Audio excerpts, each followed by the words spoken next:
Hello दोस्तों, नमस्कार। SMKC channel में मैं आप सभी लोगों का दिल से बहुत बहुत स्वागत करता हूं। तो चलिए दोस्तों, काफ़ी दिनों से जो रिक्वेस्ट यहाँ पे चल रही थी, कौन सी, कि ओला इलेक्ट्रिक इस कंपनी के ऊपर सर एक वीडियो बना दीजिए। ठीक है, तो आपके जितने भी डाउट है सबको हम लोग यहाँ पे सॉल्व करने की कोशिश करेंगे। सबसे पहले बड़ा डिस्क्लेमर, भाई कोई रिकमेंडेशन नहीं मिलेगा आपको यहाँ पे कि बाय करो, होल्ड करो, सेल करो, एवरेज करो करके। अगर आप इस चीज़ के लिए अगर वीडियो देख रहे हो तो आपका अपना टाइम यहाँ पे बचा सकते हो, आप वीडियो को यहीं पे क्लोज कर सकते हो। ठीक है, जो खुद से डिसीजन लेने में इच्छा रखते हैं उनको पता है हम लोग हमेशा बिजनेस ओरिएंटेड बातें रखने की कोशिश यहाँ पे करते हैं। क्या क्या प्लस पॉइंट यहाँ पे है इस कंपनी से रिलेटेड, क्या क्या माइनस पॉइंट है, कौन सी रिस्की चीज़ें भविष्य में होने के चांसेस यहाँ पे हो सकते हैं, कौन सी एडवांटेज वाली चीज़ें पकड़ भी सकते हैं। तो इन सभी चीज़ों को हम लोग अच्छी तरीके से स्टडी करने की कोशिश जरूर करेंगे। वीडियो बड़ी हो सकती है, तो इसलिए पहले वापस दोबारा यहाँ पे कहना चाहूँगा कि कोई यहाँ पे रिकमेंडेशन मिलने वाला नहीं, बट हम लोग हमेशा बिजनेस पॉइंट ऑफ व्यू से सारी चीज़ों को कवर करेंगे अलॉन्ग विद द एग्जाम्पल्स। तो चलिए स्टार्ट कर लेते हैं। सबसे पहले ओला इलेक्ट्रिक की अगर हम लोग बात करें तो अभी इसका हम लोग को आईपीओ देखने को मिला था।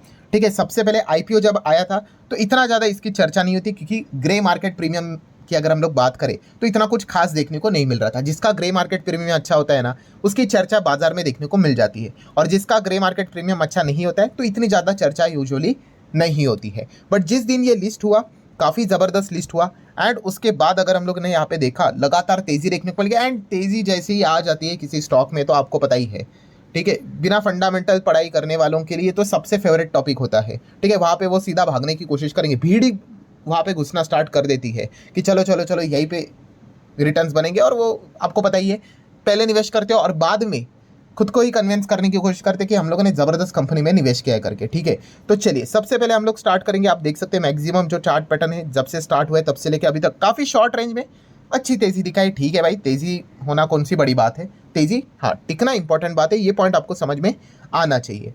देन अगर हम लोग बात करें, पिछले 2 दिन से गिरावट होना स्टार्ट हो गई। लिटरली कमेंट सेक्शन में लोग रोना स्टार्ट हो गए कि अरे भाई मैं तो फंस गया करके। मतलब आप समझ लो कि लिटरली वो मटका खेल रहे हैं। ठीक है, भाग रहा है इसलिए पैसा डाल रहे, नहीं भाग रहा है तो वो कह रहे हैं कि भाई मैं तो फंस गया। मतलब क्या, 2 ही दिन में फंस गए वो लोग। ठीक है, अरे भाई फंसना किसको बोलते हैं समझो।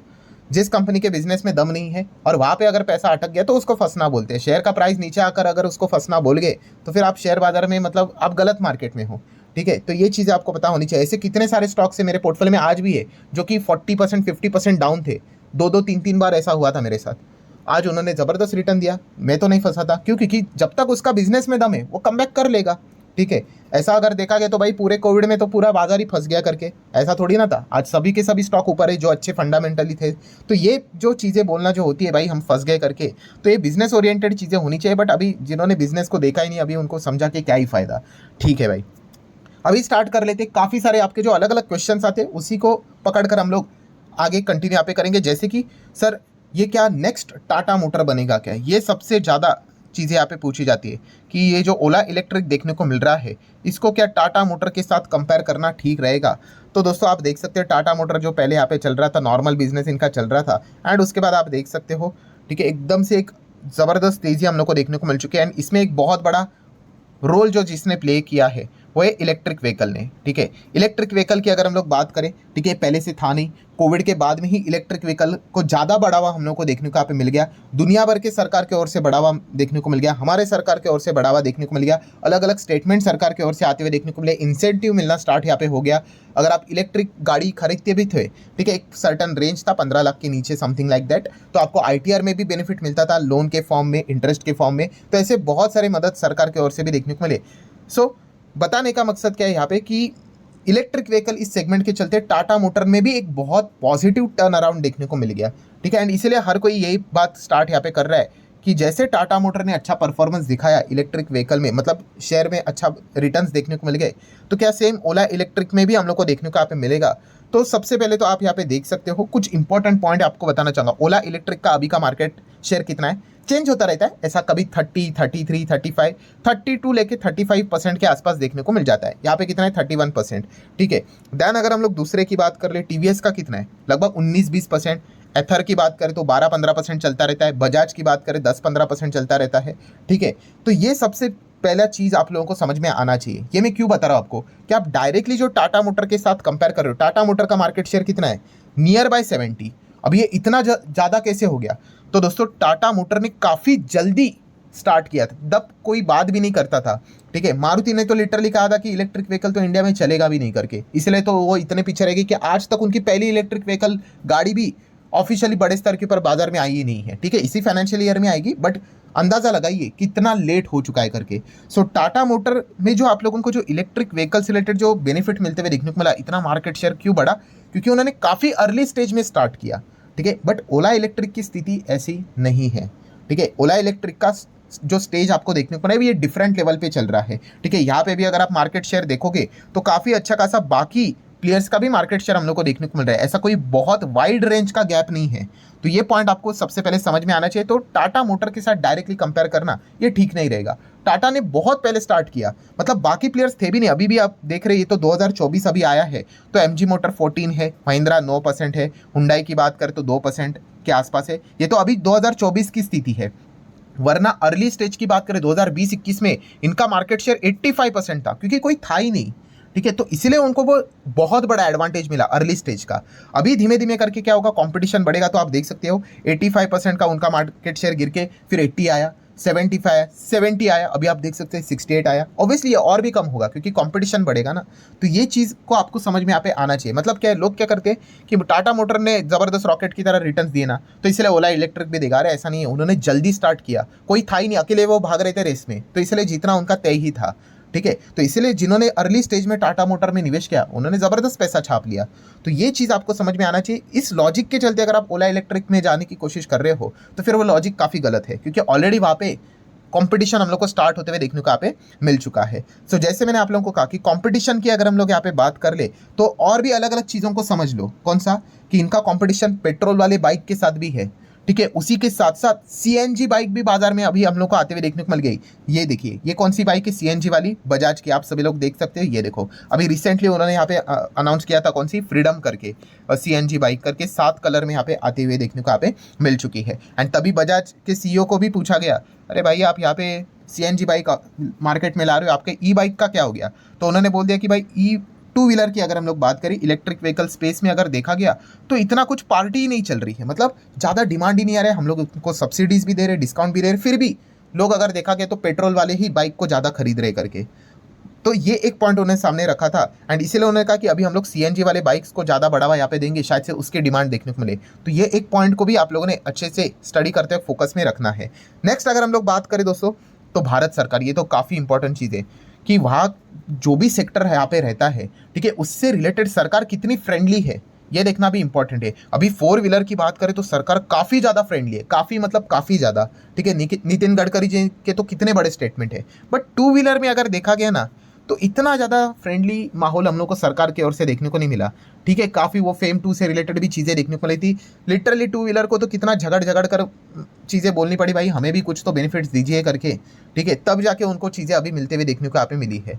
सो ये वाला पॉइंट आप लोगों को अच्छी तरीके से समझ में यहाँ पे आना चाहिए। मतलब 2 व्हीलर में अगर देखा कि ठीक है सरकार थोड़ा बहुत तो मदद यहाँ पे कर रही है, बट इतना नहीं जितना कि 4 व्हीलर में हम लोग को एक पॉजिटिव माहौल देखने को यहाँ पे मिल रहा है करके।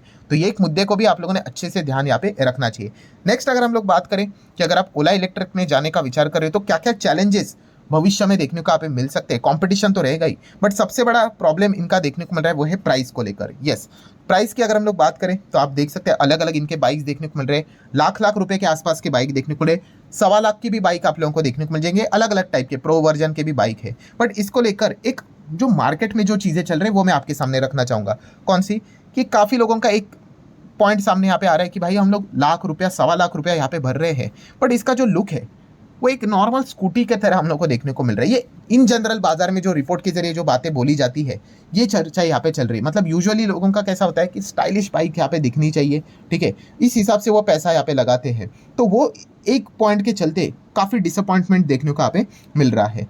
तो ये एक चीज़ हम लोग को देखने को यहाँ पे मिल जाती है। सो उसी के साथ साथ अभी हम लोगों को क्या करना पड़ेगा, इनके आने वाले सेल्स के आंकड़े कितने रहेंगे, ओला इलेक्ट्रिक कितनी बाइक बेचती है उसके ऊपर फोकस रखना पड़ेगा, कितनी ग्रोथ है उसके ऊपर फोकस रखना पड़ेगा, एंड कितने कंसिस्टेंसी के साथ वो ग्रोथ को मेंटेन कर पा रहे हैं, वो चीज़ें आप लोगों ने अभी फोकस में यहाँ पे रखनी पड़ेगी। भाई शेयर प्राइस के ऊपर फोकस नहीं रखना होता है, ठीक है। शेयर प्राइस अगर आपको इन्फ्लुएंस कर रहा है मतलब आप काफ़ी कमज़ोर इन्वेस्टर हो गए, ठीक है। अभी 130 है, सडनली भाग गया इसीलिए लोग जा रहे हैं वहाँ पे। वहीं पे अगर 230 हो गया तो और ज़्यादा भीड़ आ जाएगी, वहीं पे 130 का 50 आ गया तो रोना स्टार्ट करेंगे। तो ऐसा नहीं है, अपने ये सारे बिजनेस लेवल के एक्टिविटीज को देखकर ही यहाँ पे क्या करना होता है, डिसीजन यहाँ पे प्रॉपरली लेना होता है। देन एक मिस्टेक को अवॉइड करना है। कौन सी वाली मिस्टेक, कि भाई ये कंपनी है क्या, ये फ्यूचर ओरिएंटेड बिजनेस वाली कंपनी है। ई बाइक की यहाँ पे बात हो रही है, ठीक है। और ये जरूरी नहीं होता कि हर फ्यूचर ओरिएंटेड बिजनेस चलेगा ही चलेगा करके, गारंटी नहीं है। जैसे मैंने कहा ना कि सरकार की भी बहुत सारी धोरणे होती है, बहुत सारी चीज़ें यहाँ पे होती है। जैसे कि अगर गेमिंग की बात करें, फ्यूचर ओरिएंटेड बिजनेस से था, बट सरकार ने तो बैंड ही बजा दी उसकी। एथेनॉल ब्लेंडिंग की बात करें, वो भी फ्यूचर ओरिएंटेड बिजनेस है, बट वहाँ पे भी सरकार 19-20 कर रही है। तो ये सारी चीज़ें देखनी होती है, ठीक है। तो ये फ्यूचर ओरिएंटेड बिजनेस है, मतलब क्या भाई, तो इसका वो ये वाला डेटा देखना कोई सेंस की बात बनती नहीं है। ROE ROC बिल्कुल भी नहीं देखना है, ठीक है यहाँ पे। क्यों, क्योंकि ये कंपनी जो हम लोगों को देखने को मिल जाती है, स्टार्टअप टाइप की कंपनी होती है। इनका एक ही फोकस होता है कि मैं कुछ भी करके मेरे सेल्स को यहाँ पे मैं बढ़ाऊँ, रेवेन्यू को यहाँ पे बढ़ाओ, दैट्स इट। यही एक फोकस होता है, चाहे इसके लिए वो कितना भी लॉस लेने के लिए रेडी रहते हैं। अगर आप इनका P&L देखने जाओगे तो आपको करेक्ट पिक्चर नहीं मिलेगी। आप देख सकते हैं लॉस, 200 का लॉस, 700 का लॉस, 1400 का लॉस, 1500 का लॉस, ये लॉस करते ही जाएंगे। क्यों, क्योंकि इनका सिर्फ एक ही टारगेट है, जितना हो सके कि पैसे को यहाँ पे इस्तेमाल करो और ज़्यादा से ज़्यादा मार्केट शेयर यहाँ पे गेन करते जाओ, ज़्यादा से ज़्यादा बिकवाली यहाँ पे करते जाओ। और एक बार ये चीज़ें अगर यहाँ पे बढ़ गई, फिर उसके बाद धीमे धीमे करके ये प्रॉफिट में आने का स्ट्रैटेजी यहाँ पे बना लेंगे। तो इसके ऊपर इनका ज़्यादा फोकस देखने को यहाँ पे मिल रहा है। तो ये जितनी भी कंपनी है दोस्तों, इनके आप लोगों ने सेल्स के ऊपर फोकस यहाँ पे रखना होता है। सेल्स के हिसाब से कंपनी धीमे धीमे करके काफ़ी अच्छा परफॉर्मेंस यहाँ पे दिखा रही है, ठीक है। एंड इसी चीज़ को लेकर हम लोगों को बाजार में क्या होते हुए देखने को मिल जाता है, वैल्यूएशन मिलते हुए देखने को यहाँ पे मिल जाता है। तो ये मिस्टेक नहीं करनी भाई, ये तो घाटे में ही करके भाई आप फ्यूचर ओरिएंटेड बिजनेस की बात यहाँ पे कर रहे हो, ये पॉइंट आपको पता होना चाहिए। इससे रिलेटेड काफ़ी एग्जांपल है बाजार में। जोमेटो है, जोमेटो भी पहले कैसे ही था, ऐसे ही था, नीचे यहाँ पे था, आप सभी लोगों को यहाँ पे पता ही है, ठीक है। लगातार यहाँ पे कंपनी लॉस में ही थी। एक बार मार्केट यहाँ पे उन्होंने कैप्चर कर लिया, अभी आप देख लो प्लेटफॉर्म फी बढ़ा दिया, ये बढ़ा दिया, ब्लिंकिट खरीद लिया और देखिए आ गए प्रॉफिट में। तो इस प्रकार की स्ट्रैटेजी को अपनाया जाता है। टाटा मोटर की भी सेम स्टोरी थी। अब टाटा मोटर भी आप यहाँ पे देख सकते हैं, अभी आपको काफ़ी बड़े बड़े प्रॉफिट देखने को मिल रहे हैं। थोड़ा पीछे जाइए, लॉसेस ही लॉसेस देखने को मिलेंगे। तो ये चीज़ें आपको समझ में आनी चाहिए। मतलब क्या होता है दोस्तों, कि प्रेजेंट में रह के आपने सोचना होता है कि भविष्य में बिजनेस कितना बड़ा होगा करके, उस हिसाब से डिसीजन लेना होता है। बट इसका ये अर्थ नहीं कि भाई गारंटी के साथ चलेगा। पेटीएम भी देखिए, पेटीएम भी देखा गया तो फ्यूचर ओरिएंटेड बिजनेस में ही काम करते हुए देखने को मिल रहा था कि डिजिटली फाइनेंस में जबरदस्त एग्रेसिवली काम करेंगे। बट हुआ क्या, अभी तक कंपनी कमबैक ही नहीं कर पाई। ऊपर से आरबीआई ने रिस्ट्रिक्शन डाल दिया तो इनके सपने ही तोड़ दिए, ठीक है। लगातार जो कंपनी लॉस में चल रही थी वो अभी भी लॉस में ही चल रही है, कमबैक होते हुए देखने को नहीं मिल रहा है। तो ये सारे पॉइंट्स आप लोगों ने कैलकुलेट करके डिसीजन यहाँ पे लेना होता है, ठीक है। सो ओला इलेक्ट्रिक की अगर हम लोग बात करें, सो ओवरऑल समरी में बस मैं इतना ही यहाँ पे कहना चाहूँगा, ठीक है। ये 2 व्हीलर सेगमेंट में यहाँ पे काम करती है, ऑब्वियसली फ्यूचर ओरिएंटेड बिजनेस वाली ये कंपनी है। ई बाइक में यहाँ पे ये काम करती है, ठीक है। और ये कितना ज़्यादा मार्केट को कैप्चर यहाँ पे कर पाएगी, इनके आने वाले सेल्स के आंकड़े क्या रहेंगे, ग्रोथ कितनी रहेगी, इनके कॉम्पिटिटर का परफॉर्मेंस कितना चल रहा है ई बाइक से रिलेटेड, ये सारी चीज़ें फोकस में यहाँ पे रखनी पड़ेगी। क्योंकि जैसे मैंने कहा कि मार्केट शेयर इनका 35% के आसपास है। एंड जो नंबर 2 नंबर 3 भी है वो भी 20% 15% के रेंज में हम लोग को देखने को यहाँ पे मिल रहा है। सो एकदम ज़्यादा वाइड गैप नज़र नहीं आ रहा है। सो वो चीज़ को मेंटेन करने के लिए ये कितना परफॉर्मेंस यहाँ पे दिखा रहे हैं, ये सारी चीज़ें आप लोगों ने अच्छे तरीके से फोकस में यहाँ पे रखनी चाहिए। सो ये जितने भी पॉइंट्स थे इनके ऊपर प्रॉपरली आप लोगों ने स्टडी करना है और उस हिसाब से विचार करना है। बस इतना ही सिंपल होता है दोस्तों कि आपको भविष्य में, ठीक है, ऐसा लगता है क्या कि ई बाइक आपको ज़बरदस्त देखने को यहाँ पे मिलेंगे, ठीक है। बहुत सारी जगह पे ई बाइक का डिमांड यहाँ पे रहेगा, पहले ये सोचना है। एंड अगर हाँ, तो क्या इसमें ओला इलेक्ट्रिक की ज़्यादा बाइक्स हम लोग को देखने को मिलेंगे या नहीं देखने को मिलेंगे, आप खुद उनका रिव्यू कीजिए। आपको कैसे लगता है, वो कंपनी का प्रोडक्ट कैसा लगता है, उस हिसाब से आप लोगों ने डिसीजन यहाँ पे लेना होता है। सो ठीक है दोस्तों, जितने भी इंपॉर्टेंट पॉइंट्स थे प्लस माइनस वो सारे यहाँ पे मैंने आप लोगों के सामने यहाँ पे रख दिए हैं, ठीक है। तो आशा करता हूँ वीडियो हेल्पफुल लगा होगा। तो चाहो तो लाइक एंड शेयर कर सकते हो। मिलते हैं नेक्स्ट वीडियो में, तब तक के लिए बाय बाय।